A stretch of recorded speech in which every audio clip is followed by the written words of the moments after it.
ಈಗಾಗಲೇ ಕಾಂಗ್ರೆಸ್ನ ಜಿಲ್ಲಾವಾರು ಪ್ರಜಾಧ್ವನಿ ಯಾತ್ರೆ ಮುಕ್ತಾಯವಾಗಿದ್ದು, ಇದೀಗ ಫೆಬ್ರವರಿ 3ರಿಂದ ವಿಧಾನಸಭಾವಾರು ಪ್ರಜಾಧ್ವನಿ ಯಾತ್ರೆ ಶುರು ಮಾಡಲಿದ್ದಾರೆ. ವಿಪಕ್ಷ ನಾಯಕ ಸಿದ್ದರಾಮಯ್ಯ ಹಾಗೂ ಕೆಪಿಸಿಸಿ ಅಧ್ಯಕ್ಷ ಡಿಕೆ ಶಿವಕುಮಾರ್ ಸೇರಿ ಫೆಬ್ರವರಿ 3ರಿಂದ ಪ್ರಜಾಧ್ವನಿ ಯಾತ್ರೆ ಶುರು ಮಾಡಲಿದ್ದಾರೆ. ಡಿಕೆ ಶಿವಕುಮಾರ್ ಮುಳಬಾಗಿಲು ಕ್ಷೇತ್ರದಿಂದ ಯಾತ್ರೆ ನಡೆಸಿದರೆ, ಸಿದ್ದರಾಮಯ್ಯ ಬೀದರ್ನ ಬಸವ ಕಲ್ಯಾಣಕ್ಕೆ ಭೇಟಿ ನೀಡಿ ಬಸವೇಶ್ವರ ಪುತ್ಥಳಿಗೆ ಮಾಲಾರ್ಪಣೆ ಮಾಡುವ ಮೂಲಕ ಪ್ರಜಾಧ್ವನಿ ಯಾತ್ರೆ ಪ್ರಾರಂಭಿಸಲಿದ್ದಾರೆ.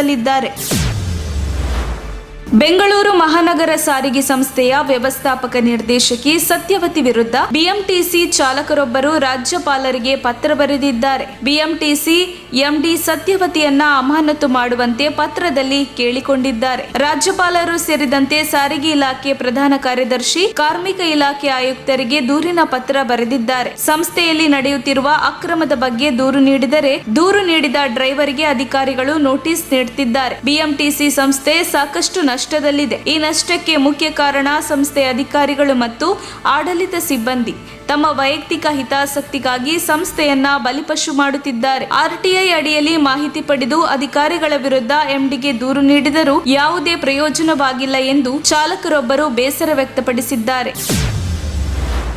ಒಡಿಶಾ ರಾಜ್ಯದ ಆರೋಗ್ಯ ಸಚಿವ ನಭಾ ಕಿಶೋರ್ ದಾಸ್ ಮೇಲೆ ಗುಂಡಿನ ದಾಳಿಯಾಗಿ ಅವರು ಗಂಭೀರವಾಗಿ ಗಾಯಗೊಂಡ ಘಟನೆ ವರದಿಯಾಗಿದೆ.